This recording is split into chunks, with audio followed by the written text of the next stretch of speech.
Hello and welcome to Who Puts That with Harrison Greenbaum, presented by the International Brotherhood of Magicians. My name is Harrison Greenbaum. I'll be your host for this evening. You can follow me on Twitter, Instagram at Harrison Comedy. And if you'd like to join the International Brotherhood of Magicians, check out magician.org/join-the-IBM/join. IBM, not the computer company, the International Brotherhood of Magicians. I am so excited for our guest for this evening. He is the winner of America's Got Talent. He is the winner of America's Got Talent, the Champions. And most importantly, he toured Australia with me for the show, The Unbelievables, seen by tens and tens of Australians. Make some noise, get excited for the unbelievable Shin Lim, everybody. How you doing? Harrison. I'm good, man. Good to see you again. It's been how many years? I think we did it in 2017. Okay. All right. So that's 3 years ago. Wow. Time flies. Yeah. You haven't done much since then, though. No, nothing. That's why it flew like that. Yeah, exactly. You did The Unbelievables, and then you just took a 3-year vacation. It was great. Absolutely. Nothing. It was a very easy life. I think I went sailing. That's what I did. Oh, that would explain the hair. The windswept hair. By the way, when people, when you won AGT and then subsequently Champions, there were a ton of people who posted pictures with you, and I started to make my own little montage of all of the people. Okay. And let's see if I can pull up some of these. Have you seen all the congrats photos where they put themselves in them? No. I mean, I think I know what you're talking about, but no, I haven't seen them. So here is just a sample. We got there's that. We got that. We got that. That very photogenic. God, look at my hair.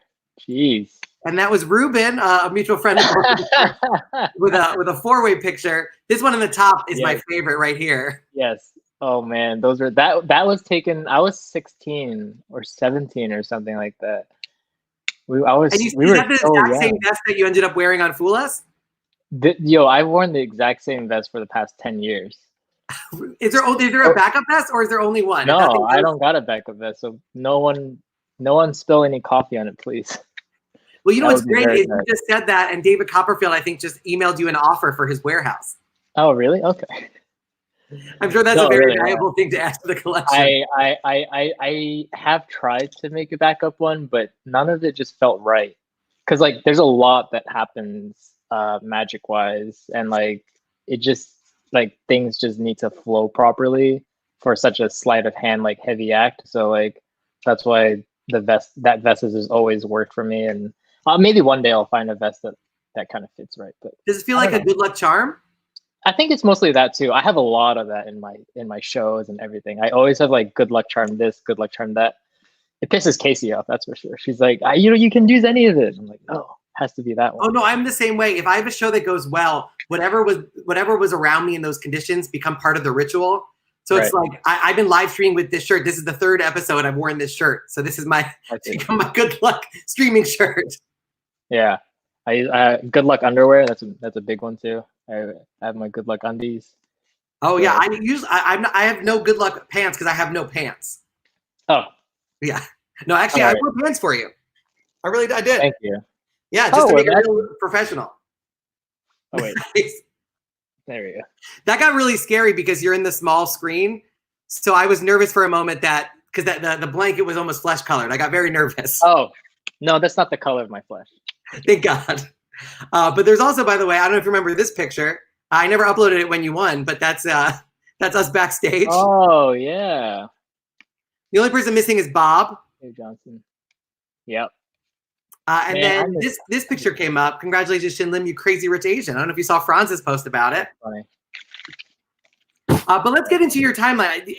I was researching your bio for this, and here is the abbreviated Shin Lim timeline. Is that in 2011, you switch over from music to magic full time.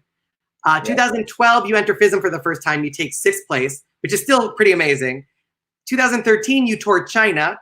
You drop out of music school. 2014, just 3 years after picking up magic as your full-time gig, you're the FISM North American Champion of Card Magic. You're the IBM Close-Up Magician of the Year. You're the People's Choice Award at IBM. Then that year you win FISM. So now you've won FISM. And then 2015, the same year you appear on Fool Us, which has over 60 million views. 2017, you appear on Fool Us again. That's when you tour with the Unbelievables, the highlight of your career. And then 2018, you appear on America's Got Talent. You win it. The next year, you marry your sweetheart, Casey, in Hawaii. And then also that year, appear on AGT Champions and win it. So what incredible accomplishment is due in store for 2020? Oh, you didn't know? It was the quarantine. It was that was it. You did the Corona. It was all me. I don't know if you guys know that, but I'm responsible for coronavirus. I'm just kidding. Oh no. I mean, what are you doing to stay busy though during this quarantine? I see a very empty room behind you, other than the neon sign. Yeah, I mean, well, actually, no. This is okay. First of all, I did not start the coronavirus. Just want to put that out there. All right, I did not start the coronavirus, but I just moved to Vegas, so we got a new house. So that's pretty big. We're living in Henderson, and yeah, it's a nice place. Although I don't have much furniture, it's kind of just very bare. This is like the most furniture in the house, but it's currently very messy. So basically, you were ordering furniture, then coronavirus happened, so now you're stuck living with a college freshman. Oh yeah. We had a bunch of chairs and couches and stuff that were supposed to be coming.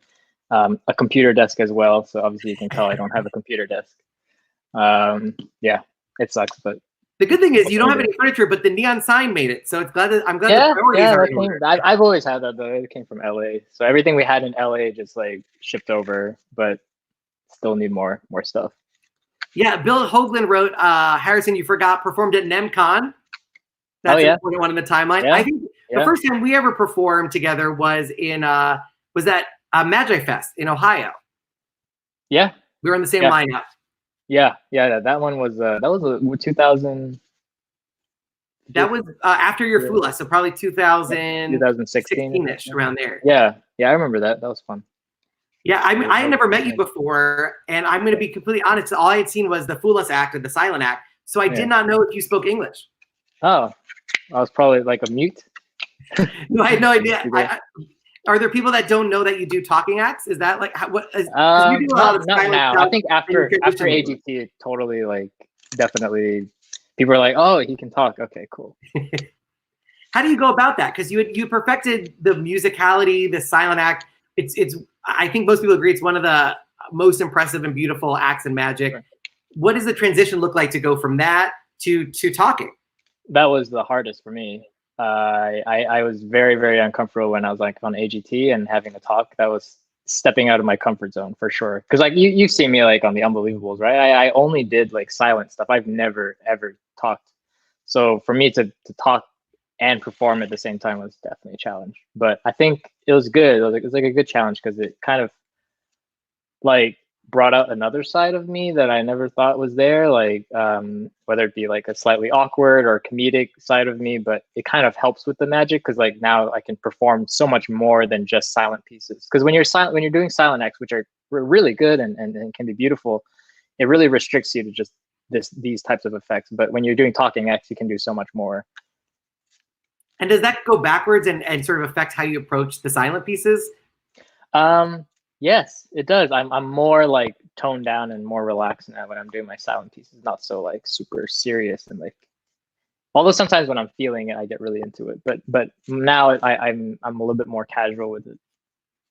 I used to hope that secretly you did the Shin Lim thing everywhere you went, like when you paid for groceries. It was very like very dramatic. By the way, I did the hair move because I can't not do the hair move. But you've already gotten, Dale Truman said, what is the secret to his hair? Benjamin Buzak said, can we get some hairspray recommendations? Laziness is the number one key here. Is bedhead. This is the bedhead look. This is not, I don't spend any time on my hair at all. Like I just wake up and then the thing is you don't want to use too much shampoo the day before. If you want your hair to look like this, you want to use like a dry shampoo, not the regular type. So if you use like a dry shampoo, it pretty much dries out your hair. So then when you wake up, it looks like that. And then you just leave it for the rest of the day. But you'll notice like as I get tired, the hair will start to flop down and look like a normal person. But when did that happen? Because I feel like it is sort of synonymous with your stage persona. Yeah, I mean, usually it's always like that for my performances. Like I don't think my hair has ever been like super down unless it's like really humid. Like if I go to Singapore or Malaysia or something like that, and it's really, really humid, then it's like, it's impossible for your hair to be dry. And then I have to like resort to using wax or hairspray, which I really don't like because it has like a really kind of a tough like texture to it and makes it look shiny. Yeah. Which No, I remember we were talking really about it and trying to formulate some joke about you being the Dragon Ball Z character of magic, the Goku of magic. Yeah.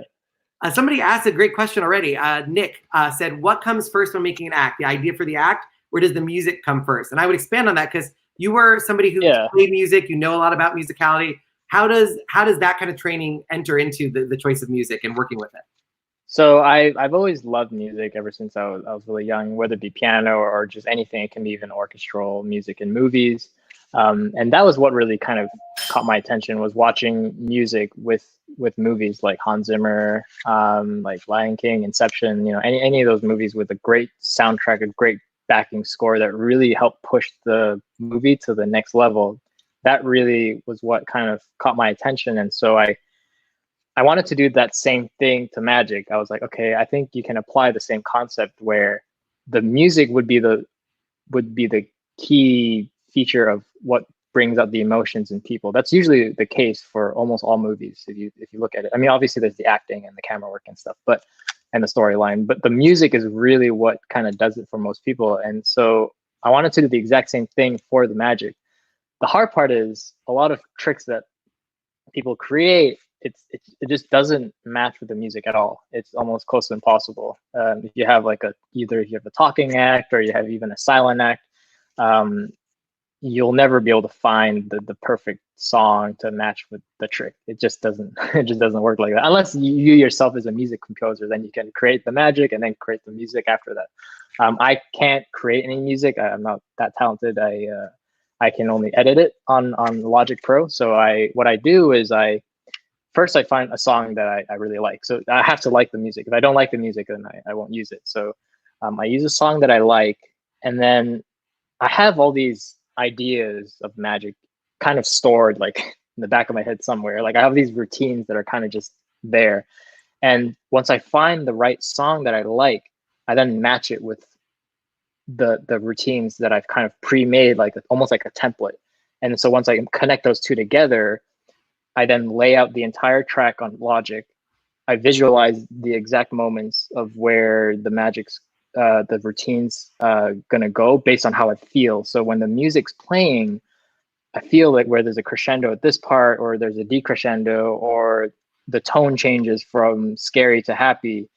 I make note of those moments, and then I create whatever magic is in my head. I kind of just, okay, this moment would be perfect for a color change. This moment would be perfect for a switch, something like that. So that's just kind of how it happens. Have you ever been in a situation where you don't have the TV rights to that music and a producer asks you to switch it out? How does that work for you? Yeah, it happened like 5 times on AGT. So you'll notice that the music on AGT is totally different from what I would do during my live shows. And it's because it turns out they couldn't get the clearance for any of the songs. And but is that just because they're hard to get in touch with, or were they too expensive? I don't know. They were just like, we couldn't get the clearance, and I was like, fuck. But the problem was they told me like 5 days before the recording. So I was like, wow. Well, you should have told me this like a while ago. That way I've have time to like change the song. Cause you know, for me, I have everything synchronized. So I had to, it was tough. That's like the stuff that people don't really know about actually about AGT. Like they thought I did have my acts set up. I did have everything all set and ready to go. But what they didn't know was like I actually had to change a lot of stuff last minute music wise because they just couldn't get the rights to it. Yeah, that actually goes right into another question from somebody who submitted it. M. Sydney Beckman said, how do you design acts as you move through AGT levels? How much actual rehearsal do you have? And if you can talk to us a little bit about that process. So yeah, I'd like to know that also because I only made it through 2 rounds. So I'd love to know what it's like making it through to the live rounds. Yeah, live rounds. What does that feel like? It's a circus, man. It's like it was like the Unbelievables rehearsals. That's what it was like. So you don't know what you're referencing. The tour Unbelievables was untenable, uninsurable. We got a bunch of amazing, some of the best people from around the world. We got them all together, and then we just kind of threw them in a mixer. We had like 2 days to build an entire show to tour. Not enough time. Didn't have enough time. Yeah, I don't think. It was a mess. Anyways, so yeah, AGT. It was AGT. AGT's a mess, but they have an excuse. There's so many acts. There's so many people involved. There's dance troops that are like have 100 people. So I understand why it's so crazy for them, and I really respect AGT for being able to kind of cohesively put everything together and still kind of keep everything somewhat organized. It does get tougher as the rounds go through. The audition rounds, the quarterfinals, the judge cuts, those are all pre-recorded. So the producers kind of have a little bit easier time when it comes to rehearsing, getting things ready. Even like when it comes to performing for the judges, everything you're all like, they have so much time. Nothing's set live or anything like that. So it's a little bit easier. So those acts, I recommend doing your experimental acts. So acts that you haven't really worked on too much, because as you go through to the live rounds, that's when it gets crazy.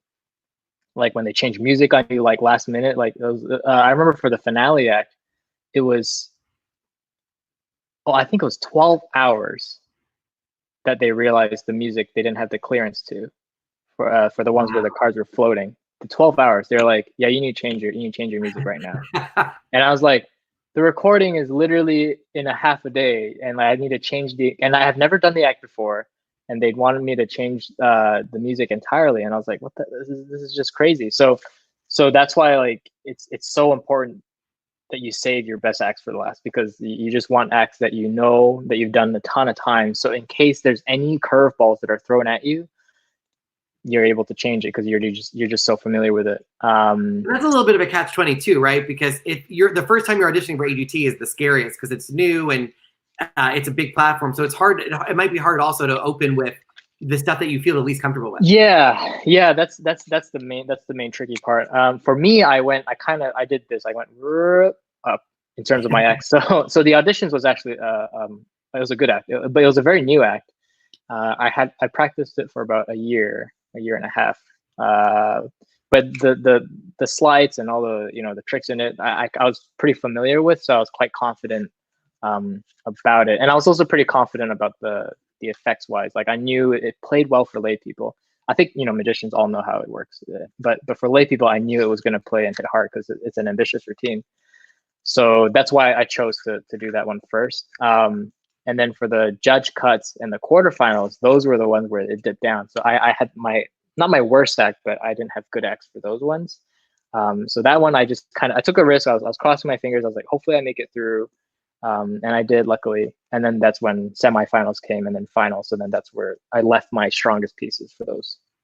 And did you have any idea that you were going to win? Did you think that was possible, or were you completely caught off guard? I mean, so I like my strategy for competitions. I use the same strategy, and there's I think there's plenty of books about this too. It's like creative visualization or something like that, where you literally just visualize yourself winning. I know Hiroki Hara told me he does the same thing too when he's competing. He kind of just visualizes himself getting the trophy, people cheering, and I have to say it works for me. I've done it ever since the IBM competitions, all those competitions, like Fool Us, everything. I visualized myself fooling Penn and Teller. I visualized myself just winning AGT, and somehow it kind of gives me the confidence. So because I'm really a not confident guy, like I can get nervous really easily. And so this was kind of my way of coping with all that stress, was just visualizing like, oh my God, yeah, it's gonna work out in the end. Like I'm gonna win. And it really helps with a lot of things, even when it comes to creating an act. I think because subconsciously, when you're visualizing yourself winning, you subconsciously make your act better. I think you kind of change your act to the point where like this has to be a winning act. So if it has to be a winning act, it has to be really, really, really good. And so I think that's what it kind of does. It kind of pushes yourself mentally. Has there ever been something that you visualize that hasn't come true? Oh, with competitions or? Or no, competitions. I think you've won every one you've been Yeah, to. I only do this for like competitions. So. Gotcha. Oh, you Yeah, never it like I was. visualize a wife and then Casey appeared. No. I've only done it for competition, not everyday stuff. If it worked for everyday stuff, then Well, I I had don't a think I'd be question doing that that. connects that a little bit because somebody asked, and by that somebody, it was Mike Miller, who is awesome. Oh, Mike. He wrote, "How was your experience on the tour you did in China?" And I think that loops in because I mentioned Casey. I believe you met her while on tour in China. So I think he's referring to my very first tour that I did ever. So it was, I believe, Mike. I think you saw me during the 2012 Blackpool. That's when he saw my my Dream Act. That was for the first time. See, I wasn't doing the visualizing there. That's why I didn't win. Which is true. Yeah, I didn't do it there. And then he saw me there, and then he I think it was at 4F or something like that. He came up to me and was like, "Hey, you wanna go on this tour on this China?" I'm like, "Oh my god, that's amazing!" Because at the time I was in university, but I was already starting to get like the hand cramps, and I already kind of knew that something was wrong and something wasn't right. So it was a good kind of escape for me, kind of a goal, like, okay, I can do something else. Like magic actually can work. And so for those who don't know, you were suffering from carpal tunnel syndrome from all of the music school. Yeah, it actually, to be honest, it started since I was in high school. I believe I just don't think I was playing with the right technique. Yeah, I sat too low, and I wasn't using my arm length to help push on the keys. Instead, I was using my wrist, so I was just constantly pushing the wrist too much, and yeah, that's what happened. So then the tendons over here inflame, and you can't feel anything. But anyways, so I did I got invited by Mike, and I was like, oh, this is so cool. That's also when I made 52 Shades of Red. That's because he told me, he was like, all right, so this stuff you're going to be playing for an audience of 2,000 people, 2,000 to 2,500. And to me, this is the first time I was like, wait, what? Like close-up magic for such a huge, like a large crowd, like that's crazy to me. Like that's so crazy. But it was my first opportunity of doing magic ever, and I do have to thank Mike for that, because I at the time I was only performing for like my mom's friends at church, like some birthday parties, made like $20, like, which was good. I really didn't. What does a Shin Lim kid show look like? Was it? Oh, it was a bunch of card tricks, and kids did not like it. They did not like. They're like, I was like, oh, pick a card, and they would take a whole bunch, and I was like, okay, this is not working out for me. I like how you didn't adopt it all. Somebody's like, you could do the coloring book, and you're like, no, intense sleight of hand. Well, yeah, that's what I enjoy doing that, but then it just doesn't play for kids. And then, but so Mike was telling me, he's like, yeah, this is gonna be played for thousands of people, and which was an amazing opportunity. And I think it really, it was really the inception of all of this. Like, I guess you could call it TV magic, or whatever we want to call it. But it kind of started this whole way of thinking where I was like, okay, look, if I can play my close-up magic to a single lens and treat that lens as someone's eye, and then really just focus on that and connect with that one camera, then maybe there's something there. And so that was really the start of it all. And so, yeah, and we went on tour in China. It was, I think, 28 cities or something like that. It was amazing. And till this day, it's still my favorite tour. No offense to the Unbelievables or anything, but and I've been on tons of tours. I've been on so many tours after, but I have to say that tour in China is my favorite. I had so many great memories there.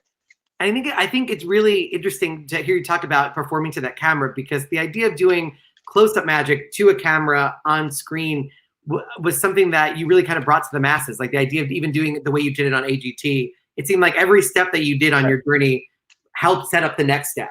That's right, and that's what I'm saying. Yeah, because that China tour was really the inception of it all, and it was at that moment, especially it was one of the performances. I think it was in Beijing, and I was doing Dream Act. It was the first time I had done Dream Act. Like, it hadn't been televised, so no one had seen it. And I think it was like the card change or something, and literally everyone just like roared throughout the entire audience. And I think it was like it was a big stage, and it was like at that moment I was like, holy crap! Like, this is this. I'm just doing a color change here. Like, it's not. This is just with one card. This is a color change, and it's getting such a massive reaction. So I felt that was something there, and so I just kept up with it ever since.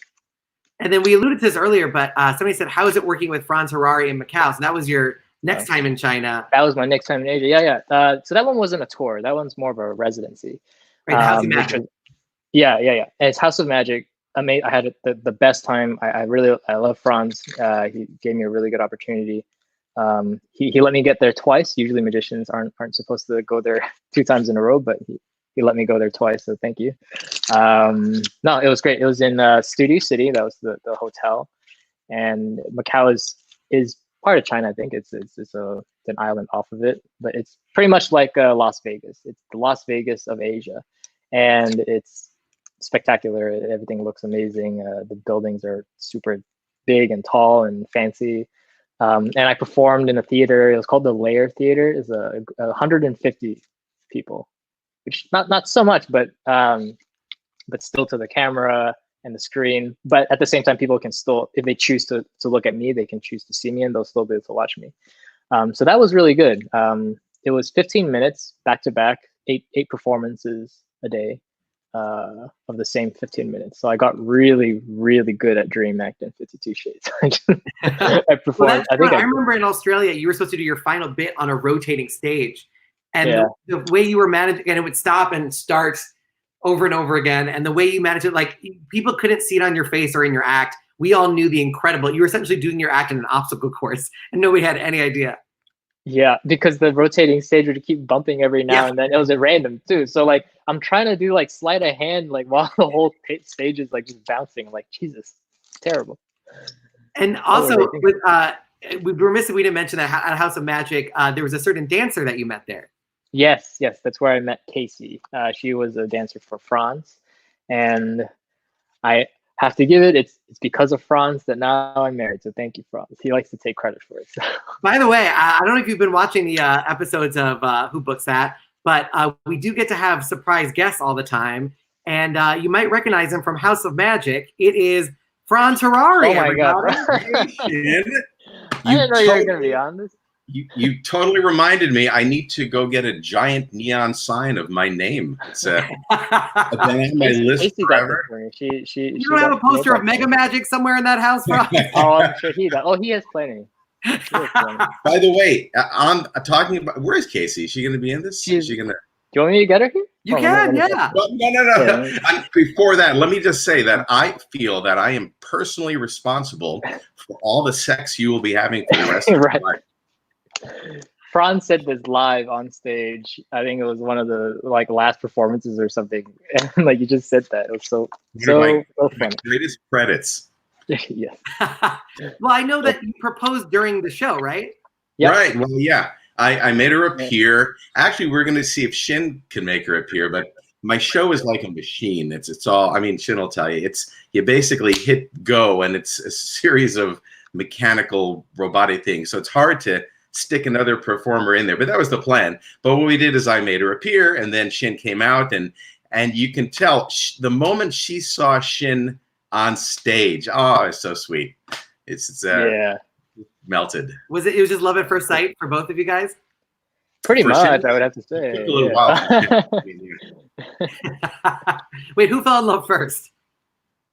It's a special relationship. Oh, you're talking about Shin and Casey. Yeah. This just got very weird. Yes. Yeah, no, I think it was Shin looked at Casey, Casey looked at Shin, and then Franz yelled, "Now!" Exactly. Thank you. That's exactly what happened. By the way, you notice we're all wearing the same T-shirt?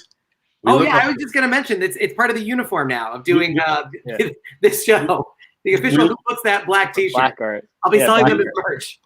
We look like a dysfunctional avant-garde dance crew. Yeah.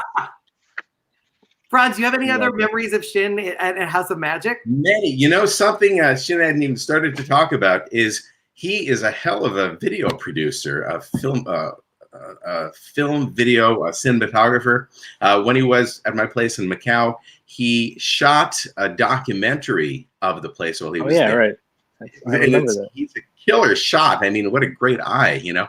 And what he was saying about music is so dead on. I mean, that's how I approach it as well, with music first. And having watched Shin literally hundreds of times, you realize that as he is performing magic, really, it's a musical experience. It is the same experience as playing piano or singing, or it's almost dance-like. And I think, Shin, you don't get the credit for that. I think people notice that you've got the skills, but I don't think they understand the amount of design and calculation that goes into creating a piece so it all fits together, you know? Yeah, I mean, I think for me, it's like, it's a subtle thing. It kind of happens in the background. So like, it subtly like influences people to feel, oh, that was great. And they don't really know why, but it's the same thing with movies. Like people all the time, they're like, oh, I don't know why I got so emotional there. I'm like, well, if you listen to the backing track, then it's probably why. Right. You called Macau like the Vegas of China. What's the difference between an audience in Macau and an audience in your Vegas show right now? Oh, very different. Well, not your Vegas show exactly right now, because right now it's empty. But right, yeah. I mean, it's audiences. I mean, Franz, you know, audiences in Macau are totally different from American audiences. They're tough. Yeah. I look forward to the day that I can work for an English-speaking audience again. That's my dream. In Macau, in China, you know, it's different. You know, there's a lot of stuff you can't do because you can't talk. You have to assume that they don't have a clue what you're saying. So that's why Shin's magic is so perfect, because it's all visual. You know, it just happens. It's pure. It's not a whole lot of yada yada yada. Yeah, it's a different way of approaching show production. You know, and again, back to what we're talking about, Shin and music and putting it all together. That's what works in Asia. Yeah, no, you're right. Well, that and like they really like musical stuff as well. I noticed, and like the screen, the LED screen. Every time the Mega Magic, when that thing opens, they're just like best breath. I think that's part of that is me being lazy. Harrison, someday you got to come, you know, see my show. I do a lot of LED, absolutely.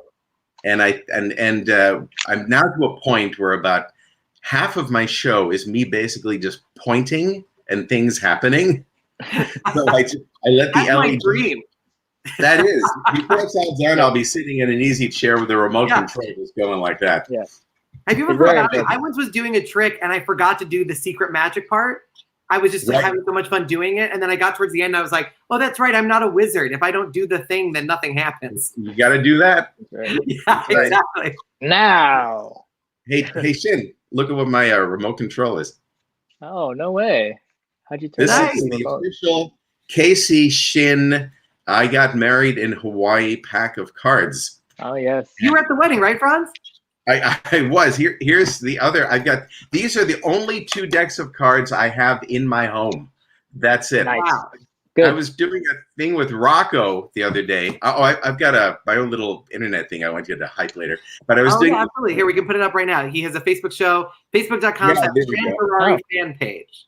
Yeah, so I've been doing this. I did them like with Jeff McBride yesterday and Kevin James tomorrow. And so anyway, I was doing Rocco, and Rocco goes, hey, Franz, I got this great idea. You go grab a deck of cards and you hand the cards to me in the screen and I'll get it and I'll do some magic. Yeah, it'll be wonderful. And I didn't have a deck of cards. This is all I had. He goes, oh, man, bicycle. Oh, man. Before we let you go, Neil asked about the giant lobster on your couch. It is you know what that lobster and Shin getting hit by a truck have in common. They're both crustaceans. Thank you very much. Wow. No, I'm kidding. I brought you in this thing. I could take it right out, Franz. Franz, do you have any other, before we'll have you back towards the end of the broadcast, but any other stories you'd like to share that give us a little insight into Shin? You know, as I said before, the guy's he's undercredited, you know, because in the match. He has not won enough awards or made enough money.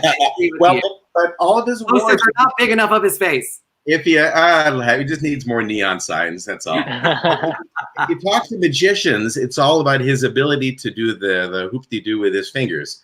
I'm inept from the wrist down, so I don't even know what I'm talking about. But not being a close-up magician to any degree, I've watched Shin approach his magic from a different angle, using different philosophies and a completely new formula, you know. And I think, to me, I think that is so important for magic as an art form to move forward. It needs to be thought of as an art form. It needs to be thought of as a way to communicate the human experience more than just making the Queen of Clubs disappear, you know? And I think that's what people in magic, that's what they don't realize is going on in Shin's mind there. So I think we're, as Shin develops as a performer and keeps winning more awards, we're going to start to realize that more and more, and that's where he's going to shine. Oh, that's awesome. Franz, thank you so much for joining us. If you want to stick around, we'll bring it back towards the end. But thank you so much. I appreciate you helping surprise Shin.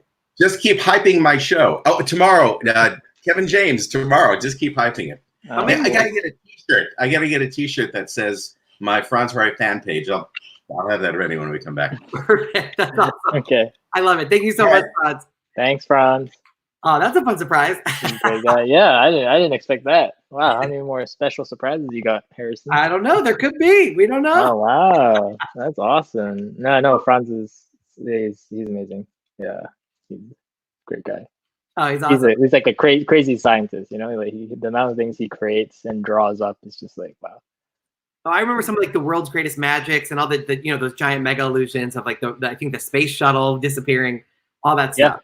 Yeah, he does that. He did that in Macau, the NASA appearance where he comes out and the rotating blades. It's pretty impressive stuff. So I really. You can do some jealousy that he has to make the shuttle disappear, and then you come on with a deck of cards, and you're like. Well, I mean, to be honest, he's giving me too much credit for the Macau audience, because really he got more reactions than I did all the time, because I think there's something about, because you know, like my routine kind of feels like a ballet, and it's like a very artistic and abstract, and it's not very straightforward at all.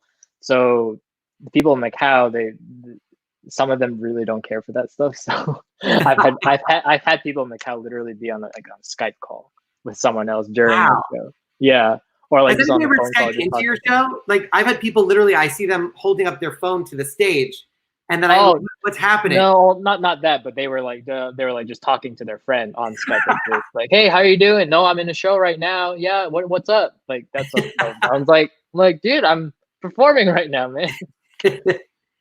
But has doing all the talking, have you been dealing with hecklers differently now that you're able to talk to them? You know, I think I even my talking bits, especially for the ones I do in Vegas, I structure them in such a way where it's very controlled still. So there's not much heckling that could go on. Very different from Colin. Obviously, I think maybe you've seen a lot of Colin stuff. He knows how to deal with hecklers so easily, like that. So, well, let's talk about him and the show that you're doing now at the Well, we were doing it. Now it's all canceled. But it's once this is all over, we'll all come back. It'll be back then again. So yeah, and people can follow you on your Instagram and TikTok at Shin Lim Magic, and I'm sure you'll post as soon as you know that you'll be back selling tickets. Yeah, hopefully sometime soon. But yeah, it's at the Mirage. Show. Did they ask you to do your greatest hits? Did you come in and say, I want to create a different experience? What does that process look like? Well, so after you win AGT, you get to perform on the Strip for 5 days. That's your headlining in Vegas quote, or whatever you get to call it. So I performed at the Paris Hotel, and I did. It was like a show with I think it was Courtney Hadwin, Duo Transcend, and I forget, Vicky Barbalak, and then one other comedian. So it was like a variety show. People always forget the comedians. Samuel J. Conroy. There you go. It was all 5 of us, and we're performing. He has some kind of disability. Yeah, he has Tourette's. Yeah, but I love this. It's fun. Oh no, he's awesome. But the show was surrounded around me because I was the headliner, and so I got to like choose how I wanted to do the show. I got to choose like the beginning, middle, end, the storyline, everything. And so I did the show, and so during the show, the MGM executives were all watching, and they're like, "Oh, wow, you're really good." I'm like, "Oh, okay, thank you." And apparently, before they watched the show, Copperfield had also told them, he was like, yeah, you should hire Shin as a magician, like that. Like, so he literally vouched for me, and I didn't even, I had no idea. And so when I was talking to the vice president of MGN, he was like, yeah, like Copperfield told me like that I should come and watch your show. And I was like, holy shit, thank you. Yeah, like, thanks, Copperfield. And you thank never you met guys. Copperfield, and all of a sudden you find out that not only does he love your magic, he's essentially booking you work. Yeah, pretty much. So he said, yeah, so they came to watch my show. They really liked it. And then they're like, you wanna perform at the Mirage? And I was like, yeah, sure. That's amazing. And how did you arrive at the name Limitless? Spidey. I asked Spidey, I was like, okay, so it's either Shenanigans or Limitless. Which one do you want? I actually, just to help you out, Shin, I came up with some other ones because I know your name is inside the name of the show. Yeah. I have been brainstorming for you. So Limitless, that's a great name. But if you need a new name when you come back from the Corona, I have Bulimic. That's one. We have, oh my God, I can't feel my limbs. Very good. That's a good one. Kicked in the shins. And Shingles. So that's free of charge for you. Shingle is very good. That's a very short name. I like it. Yeah, it's very catchy. See, there you go. That's the marketing. It completes itself. Perfect. All right, so that'll be my show 2.0, Shingles, coming out next year. And how does Colin enter into the mix? I know he's also on the show. So I just wanted someone that was that kind of was just completely the opposite spectrum of close-up magic, but not stage. I wanted to keep this kind of raw feeling, like this kind of how do you call it? Just, you know, it doesn't have any of the glitz and the glamour. I just wanted to feel like a very indie film, and so I had known about, like an acoustic concert almost. Yeah, almost like that. And yeah, that's a really good way to put it.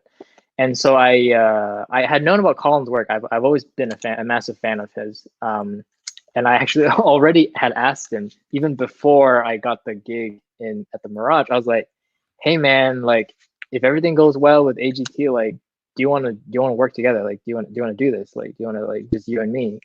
But at the time he had a lot of commitments with other shows. And so I was like, oh, all right, because he's a busy guy. So I was like, oh, okay, maybe that's not going to work. But then later down the road, things changed, and then he decided to just kind of focus on me and then the show, and I'm forever grateful. So yeah, that's kind of how it all happened. Yeah, actually, I have a question about somebody. There's a viewer question from somebody about the Mirage show. Let me bring him in. I think he's also in Las Vegas. Oh my God, everybody! Hey, there we go. I didn't have time to prepare. I was going to do smoke and we had fireworks, but never mind. I wore the black shirt. Yeah. The choice though to put something in your mouth, considering the epidemic, was the dangerous thing that's ever been attempted on this show. I will suffer for my art. Okay, that's how I see it. I also love that we've all been quarantined for 2 weeks, and in that time we've all been growing our beards. And we can all see how well we're doing. So I'm in the lead. I shaved mine. Okay, that's a likely story. Yeah. Also, I had no idea that FRANZ HARARY was going to say that you're the reason for sex for the rest of your life. That is, because when you think about it, you're married, which technically means you are never having sex again, right? So that is so I can blame it on. I'll blame it on FRANZ. Exactly. Yeah. Yeah. How are you guys? We're good. By the way, now that I've suggested these fantastic titles for his show, such as, let's see if I can get it in. There we go. Nope, we'll get it. But we have, there we go. So there's Shingles. But we had, people have suggested renaming the show The Magic Shindig. Shindig is there, yeah. Corona with Limb. Out on a Limb. It's good. And Shin Splits. Shin Splints is my favorite. They're all good. Yeah, all good. I'd have to say Shin Splints. Yeah, and I like Shin Splints because it's that's a trick that I do. So. Yeah, but yeah. I mean, it's very good. Yeah, Shingles is good as well. I didn't think you were going to say bulimic. That was wow. Pronounced. Sorry. Yeah, you did not hold back. Yeah. So, Colin, one of the things that I'd like to talk about, because Shin, it is frustrating how good Shin is. I think we can all agree, because he's not even 30, and he's accomplished more than probably any other magician has ever accomplished in 28 years. But he's not undefeatable. I think there's at least one thing that he is not so good at. And I might have Well, here's the annoying thing as well, is that sometimes we've been on tour and like midway through the show or before the show starts, maybe like 20 minutes before, something will break or not work or not be working. At the intermission, Shin will go to his dressing room and just sit for like 2 minutes and go, I've got an idea. He'll craft something out like MacGyver style out of nothing, and then just goes on stage, does it, and gets standing ovations immediately. And I'm like, why? Yeah, I don't know about the standing ovations, Colin, but yes. Well, what is this photograph? I see 3 people on first, second, and third, and then I see Shin on the floor, not on the podium, for the first time in his life. How did that happen? Thankfully. Yeah, this was on my birthday. We were in Connecticut, I think. Yeah. And we were go-karting. Nick, our camera operator, came first, as you can see there. That's Nick Soriano, and then me to the side there. But Shin in last place. He got last. So we felt it was only fitting that we capture a moment of Shin not only not winning something, but it was very important we recognized that he came definitely last. I like also that you dressed like you had been murdered and been resurrected in order to get revenge on anybody who had defeated you in go-karting. Oh, yeah, it's the ninja. Actually, Shin wears that, and I was like, I like that. That looks comfortable. So I got one. So we're basically on tour. We look like Sith Lords meets evil Harry Potter characters. Shin is wearing UGG boots. Are those UGG boots? Yes, they are. Is that an Australian inspiration? Yes. Hey, it was pretty cold in Foxwoods, man. It was wintertime. I had to protect myself. It was very cold. Maybe that's why he lost. Maybe he had a disadvantage. He was trying to... No, I was just heavily... Never mind. I also have another photograph. Yeah, I have another photograph that Colin, you were telling me a backstory about a little bit earlier. Let's put that on the screen. What was happening about a minute before this? So yeah, like this is amazing, and this is like again credit to. For those who can't see, by the way, if they're watching it just audio only, it's a photograph of both Colin and Shin looking very, very nice, very, very dapper. Yes, Colin in tweed, Shin in velvet, as is now the standard. But basically, this was the morning of Champions. Now, not to burst the bubble of TV magic, but Champions gets pre-recorded and then aired like months later. That photo was maybe like 6 days after Shin had just won AGT. So for 6 days, he's been on a press tour around the country, like. And you know what it's like, Harrison, having to write new material and stuff. And when Shin's burning material at the rate at which he burns it on TV, he's literally creating a trick, learning a trick, scripting a trick, rehearsing a trick the night before, turns up in the morning, does the trick, and it's like, cool, then we basically can't do that again. And he was doing that for like 6 days. He basically turned up at Champions. If you go back to the photo one more time, that pipe those, by the way, are the glamorous dressing rooms backstage, right? Yeah. A freaking piece of fabric curtain. And he was in the dressing room next door. He basically came into my dressing room, lay on the floor, and just looked like a dead man. Like, I have never seen Shin look so broken in my entire life. Yeah. And I'm pretty sure I was sick, right? I had to be sick or something. I think I mean, at the very least, you were absolutely exhausted. And you were just like, I hope you don't mind me saying, but you were like, I really don't want to be here. I think by that point, you'd reached the point of exhaustion. You were basically over it to an extent. That's something that a lot of people don't know. They're like, oh, you must be so excited. I was like, nah. Yeah. And I said, I really didn't want to be here. And you're like, I'm kind of going to do a bit of this and a bit of that. I don't really know yet because I've just done everything. And I was like, oh man, like I'm excited to see how this goes because like I always know you as someone who is a perfectionist, and like that day you turned up and you crushed it, you know, and yeah, it was. Hey man, I'm telling you, dude, I was freaking pissed that you didn't make it through the second round. Like your act is just insane. Like if you guys haven't seen it, you should go watch it. Just type in Colin with Hasselhoff, that one, yeah. I don't know why they would put Hasselhoff in it. It was. I watched it live, but he said no. So that was like, okay, well, what have we got? I like knowing that I am the best here of this group at getting eliminated from reality competitions. That is my claim to fame. I've been eliminated from everything. We'll stand on top of you. You can lay down. We'll take that photo. Yeah. Yeah. That photo, it was supposed to be for the archives, Colin. Sorry. Yeah, but it's so Okay. treasured. Yeah. Do you play the guitar, Colin, or is that just in the background to make you look cool? A bit of both. A bit of Chloe got me this for birthday Valentine's Day gift because we were traveling, and I'm currently learning to play the guitar.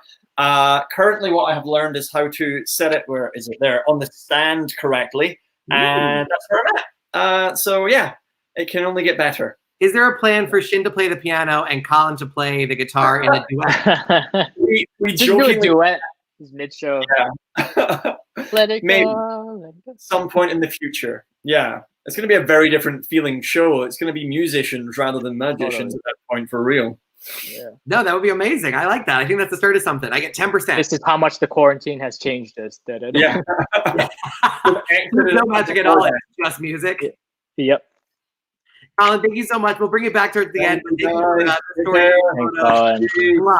See you soon. Colin Cloud, everybody. You can follow him Wow. on his Instagram Prizes, at Colin man. Cloud. Crazy. Yeah, that if you guys haven't seen that Hasselhoff act, you guys have to watch it. Like it blew my mind when I saw it. I literally had no idea. And to be honest, I don't have any idea how Colin does a lot of his stuff until I started. Like only when I started working with him, then I was like, oh, that's how you freaking do it. That's genius. Like it took me 5 years or something, or longer than Yeah, that. it's all to be honest. stooges. I'm totally kidding, by the way. Well, but no, that's Remember that why. rumor? No. It's I all know. actors. No, The entire but I audience is know. actors. But I know it's not Stooges. That's the No, thing. of course. But when I watched it, I'm like, it has to be Stooges. There's no other way. Yeah. But then when I was going on tour with him, I was like, well, there's no way he's stooging all these people. That's crazy. But then I'm like, is he? Is he not? I don't know. It So blows that's my the mind reason. That's the sometimes. reason why I've called him. I hired him onto my Limitless show just so I could figure out how he did his stream. No, I'm just kidding. No, he's By the way, amazing. That's why I people keep giving you ideas for your show. We have Lim and Cello. If you play Okay. music during it, that's a pretty good one. And Imagine a Shin. That's a good one. I like that. I like that. Linoleum. I'm not sure where that one would play. And if you tour to Ohio, you could do Cincinnati. All right. I like the Throw options. the first one. Yeah, that was good. What was the Shin something Shin at the end? Imagination. Yeah, imagination. Yeah. I mean, like my name rhymes with anything that ends with Shin, Tion. So it's pretty. Yeah, that could be everything in your show. You could just call it the introduction, and that could be the Yep. first title card. Conclusion. Conclusion. This is perfect. Wow. There's a question that keeps coming up. It's actually pops up at least 3 times. And by the way, if you are watching live, we can see all of the comments. Any questions or comments that you have, please send them over. Somebody actually was very nice. He said, they remind me of Dick Cavett, only funnier. I appreciate that. I'm like Penis Cavett. We have, here's the question that I was looking for. Shin, do you have any tips on how you practice difficult card sleights or any neat shortcut sleights you discovered that simplify the more difficult moves? That's a question that more than one person actually asked because they know how intense. That's a great question. So I have carpal tunnel. It's not as severe as it was before because I've done a lot of physical therapy and everything. But the problem with carpal tunnel syndrome is if you just like overwork your hands for 5 hours, for example, doing the same thing. So let's say I'm practicing the pass for 5 hours, it'll be very bad for my wrist. It'll hurt a lot, and then it'll kind of damage it for future. So that's obviously, that's a lot of sleight of hand. You do have to practice the same move over and over and over again. So for me, it was tough. You'll notice that I actually don't do a lot of sleights that a lot of magicians do. There are certain sleights that tons of magicians, that sleight of hand artists do, that I actually don't do. And just simply because I can't actually practice that long. So what I do for that solution is I just divert myself, and I would do something else that would accomplish the same effect that I would be able to pick up easily. So in a way, you could say I'm lazy. I'm a lazy sleight of hand artist, but I think it's the opposite of lazy. If you reach a point where you go, this might be too hard, and then you invent something that has never existed before, I don't think that's the easy way. Sure. I mean, either invent or I search up a sleight that someone's invented before that I can perform easily. That kind of works well with my hands, because also I think a lot of people forget you know, they always say hand size doesn't matter. It actually does. Hand size really does matter. And it's not about like length or how fat they are or not fat they are, like, or how skinny. Yeah, It's I have just very little baby hands. Sure, yeah. I mean, I can barely palm a card as well. Yeah, oh, there we go. Yeah. This looks like the So, this looks like the world's saddest like Tinder day right now. We're just touching each other through the screen. It's okay. It's okay. So like, and like, I have a lot. Like, look at my windows. Oh like, wow! these, Yeah, this is windows. Yeah. this is me trying to close my hand. Wow. Like I can't unless I do that. And then I also have windows in between. You need to use our magic camp cheat. Like when I was at camp, I used to have windows, and they taped my hand together for like days until my hand stuck together. Did it actually work? Yeah, I would literally tape it together so I can get used to the idea that my fingers would touch. And so this hand is my right hand. It's not as good because I didn't practice it as much. Wow, that's very interesting. But yeah, I do think that everyone's hand sizes are different, and so like when it comes to learning a trick, when you're learning it from a book or tutorial like on video or something like that, it can be very misleading because the way the guy does it, it just doesn't necessarily mean that you're gonna do it the exact same way. Like, and so many times people try their hardest to like learn it that way that guy taught it, and a lot of times like it's usually not. Like you can always find your own way of doing it, and it's from doing that you then actually not automatically, but you just end up creating new effects from doing that. And it happens to me a lot. Like I'm just struggling, like let's say learning the clip shift, and you know, as you all know, clip shift is a really hard move. And so I'm like, oh, okay, is there something else I can do? Maybe is there a different finger position? Can I do this differently? And then by the time of trying to tinker with it, you end up coming with something completely new. So yeah, when it comes to sleight of hand, that's how I always approach it. If I can't accomplish it within the hour or within 2 hours, I try to always find a different route around it. Yeah. That's really interesting because I think that also speaks to like the inventive side of what you're doing, because you're not only are you inventing the tricks, but you're also releasing them to the magic community. And what is that process like? So like what made you want to release it, and what was the impetus to actually release it? Like the Dream Act is purchasable. Sure. Yeah. I mean, I think magic should be free. I mean, it's free information for anyone to learn. I mean, if you look at magic, like, you know, the gypsy type thing where it's all secrets and you know, oh, you can't learn this. You have to be part of our cult to be able to do this. Like that's not what magic is. Magic's an art form. It's the same as painting. It's the same as the piano, violin. It should all be readily available for people to learn. If we keep it to ourselves, then it's gonna die off. It's not an art form anymore. It's just this secret society that never wanted to teach children or younger people, you know, like on how to move forward. Because I think the Dream Act, especially for me, is an important release. I think because the core of the act, that one main secret, was actually without getting into too much, a lot of mentalists do that same secret. And so from taking it from a mentalist standpoint and putting it in close-up magic, it really, I think it kind of gives people, it inspires people. And I know it'll inspire kids when they're watching it. It'll inspire them to create something even better than that. I mean, that's the whole goal. That's the whole reason why I release it. I want someone to come up with something. Do you worry about copycats, or do you worry that people will buy the Dream Act and do it exactly? I mean, that's gonna happen. You know, people are gonna copy it eventually. I try to stop it by saying, "Hey, this is copyrightable." But obviously, you know, that's not gonna stop everyone from doing it. People are gonna eventually do it. And you've also beaten them to it too. So you put it on America's Got Talent. So if somebody else uploads a video, it's kind of clear that they're doing the Shin Lim Dream Act. Right.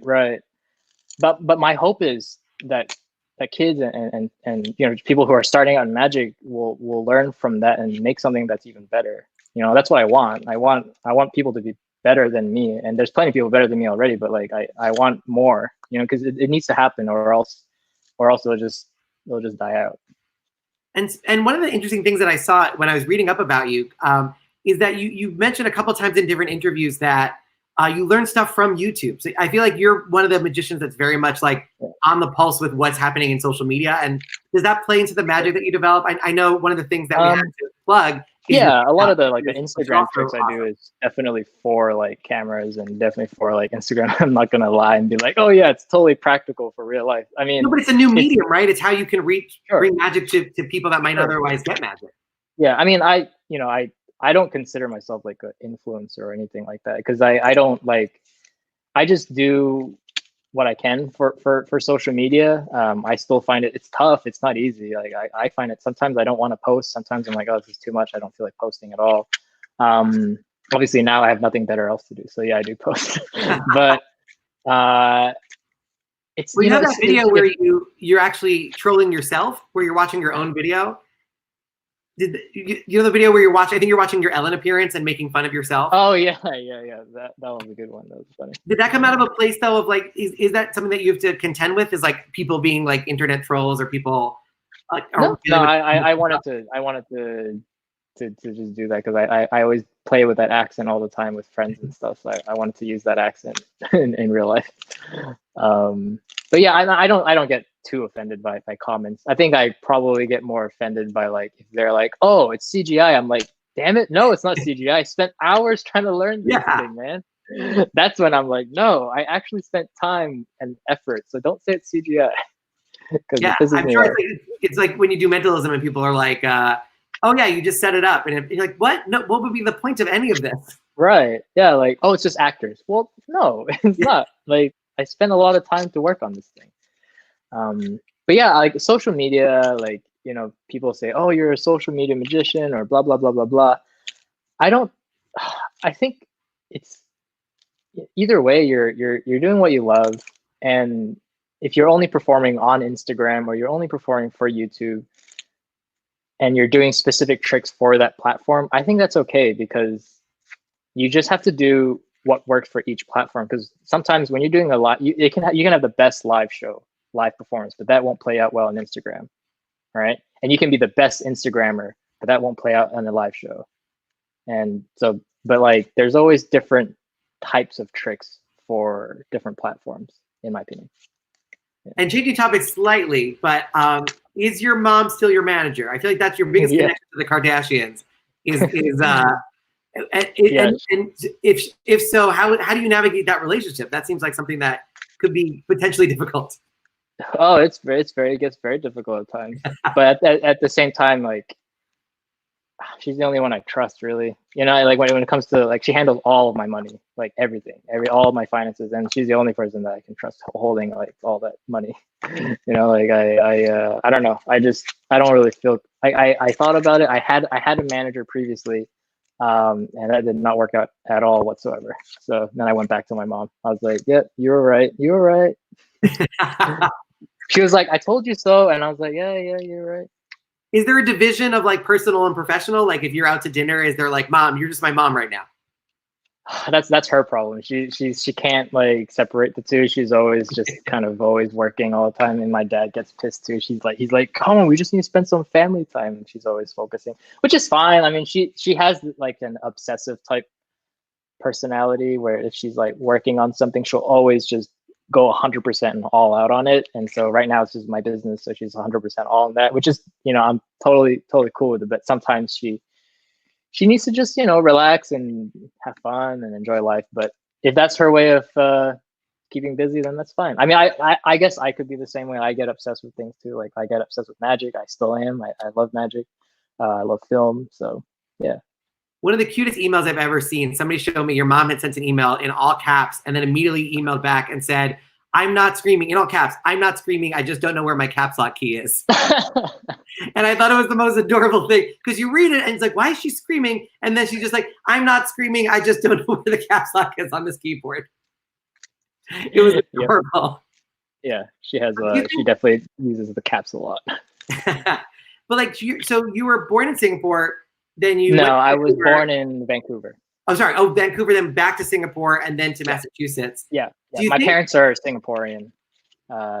They were born in Singapore. They moved. They met in Singapore. Then they moved to Vancouver for a little bit. Had me and my older brother.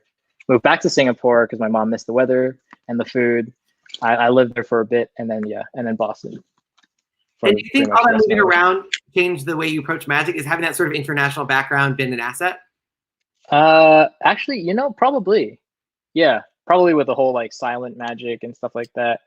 I mean, moving around that much definitely made me really shy, and like it definitely not like hurt my chances of being like super really extroverted, but like I guess I move around so much. I was meeting so many different people, so I was like, oh, what's the point? There's no point in making friends. All right, I'll just kind of keep to myself. And by the way, the lack of friends is the #1 reason people enter magic. Yeah, that's why I did magic. I was like, oh yeah, I can. Because like when I did the first trick, people were like freaking out. I'm like, oh yeah, people like this. This is cool. I'll keep doing it. Yeah. Yeah, so, somebody commented, I think Shin's hair is going to look the same after the quarantine as it did before. So there's an advantage. And we have a couple other submissions for the name of your show. Just Magician. Yeah, that was a contender for real. What motivated you away from it? Was it the spelling? It was just too much, I think. It was too obvious, you know? Yeah. This one is Asian. Chris Harper submitted Asian. And then people are starting to go off the rails. They have the Shin-Tucky Derby. Oh, very good. So if you're on tour, maybe each show has a different one. Yeah. Somebody wrote Shin Limitless. Yeah, that's literally my tag name for the show, I believe, on Instagram. And the final one I will share is the Shinneman Challenge, which actually that one has some legs. That's a good one. That's a good one for like Instagram or TikTok. And somebody wrote, how does it feel to be one of the top magicians at this time? Harrison, which I want to take as sarcasm because I pale in comparison to the sleight of hand prowess of Shin Lim. No. But Samantha Cohen wrote a great question because you're talking about being shy and a little bit introverted. She asked, do you have any tips on getting up on stage when you have stage fright? So it's kind of that like same, especially for something as big as AGT or Fool Us. Like those were scariest moments of my life for sure. And it's the same thing. It's the same thing where you're visualizing yourself doing really well, visualizing yourself like Penn and Teller saying, "Oh my God, that was amazing! You fooled us!" Like it's all of that really like psychologically helps you with your confidence. So it's that really helps me. Plus the vest. You need the red vest. You need the red vest, yeah. And as we wrap up, somebody had mentioned this. So now you're in Vegas. You're at the same place where Siegfried and Roy had their show. You're surrounded by Copperfield, Penn and Teller. You're surrounded by other winners. Matt Franco. You're at the same theater where Terry Fader was. Are you meeting and hanging out with those Vegas magicians? Has that been a community that you've been able to sort of enter? Yeah, I mean, well, I just moved here, so not probably all of them, but yeah, I met up with Copperfield, met up with I haven't met up with Matt Franco yet, actually. I still need to go see his show. Speaking of, I have another surprise. No, I wish. Three surprise guests. Wow, so impressive! Best magician indeed. No, I met up with Piff, Magic Dragon.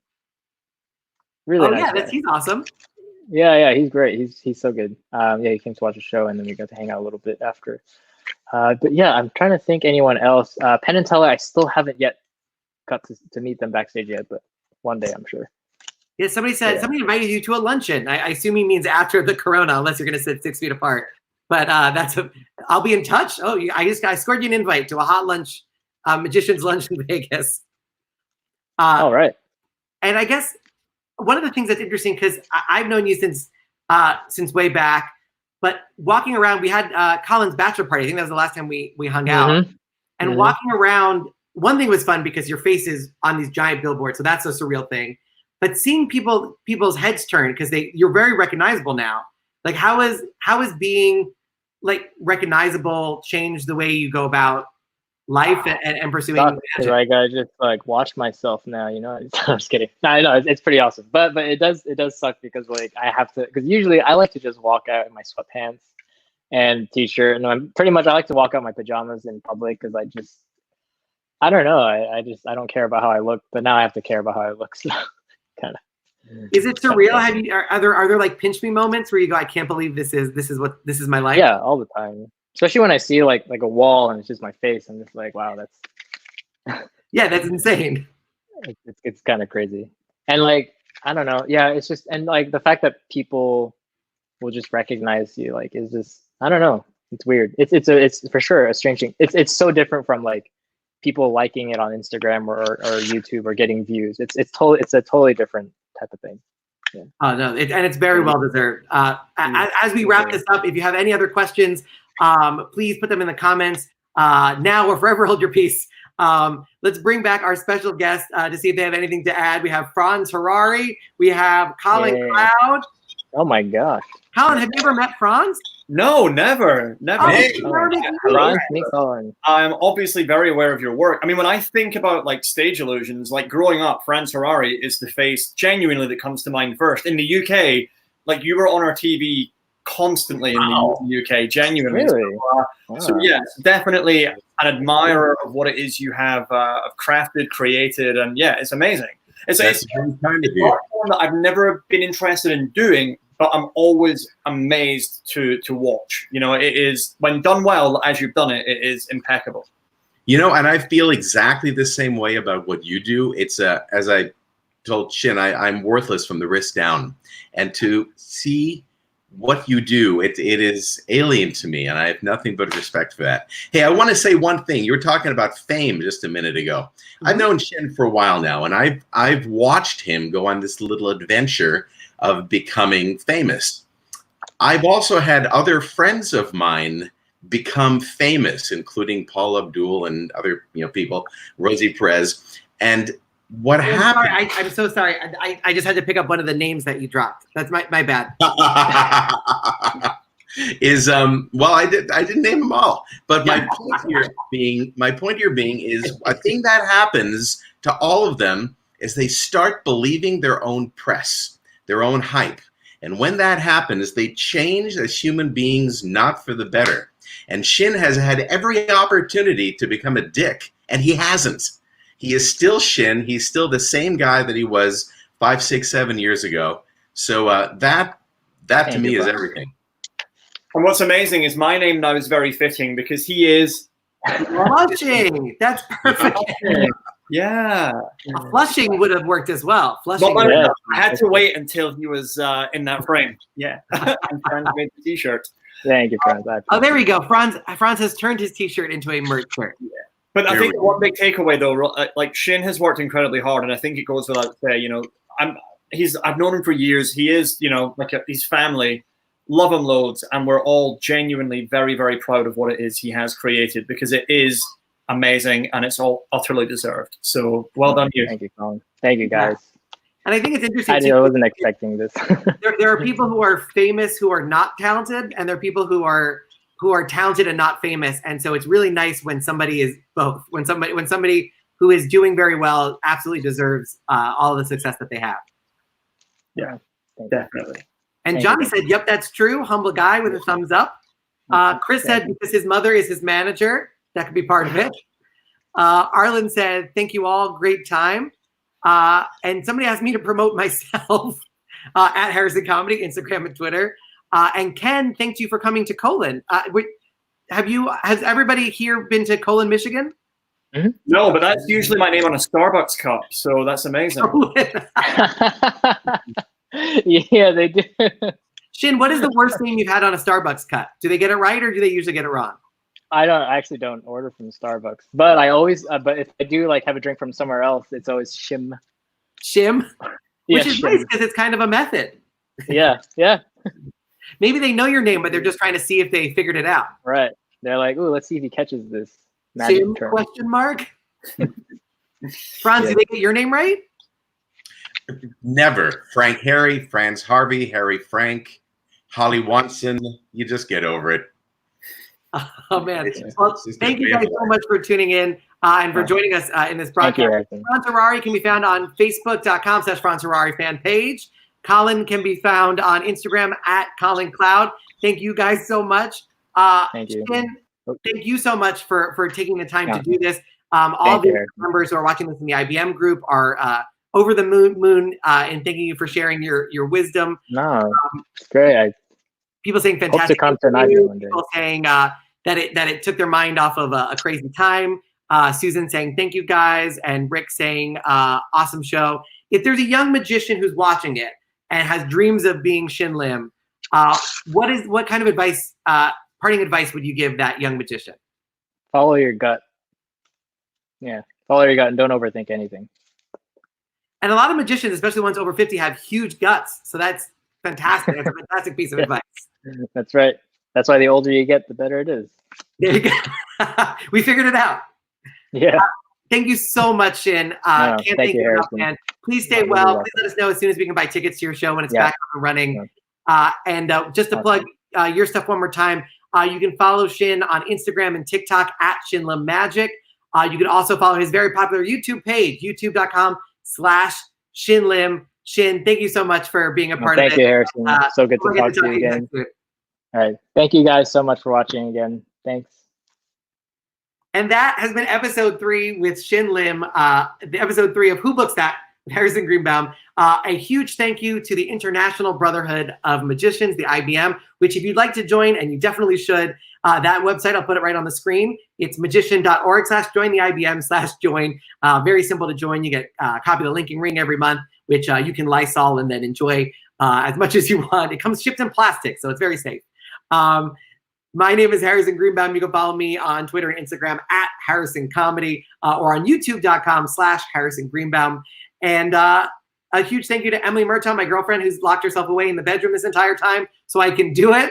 A huge thank you to Benjamin Budzak, who created the animation that kicked off this episode. And once again, to the International Brotherhood of Magicians and to everybody who's been watching along. Most importantly, to Shin Lim, who has been so gracious with his time. Thank you so much for watching, and we'll see you on Monday to see the interview with Chris Kenner.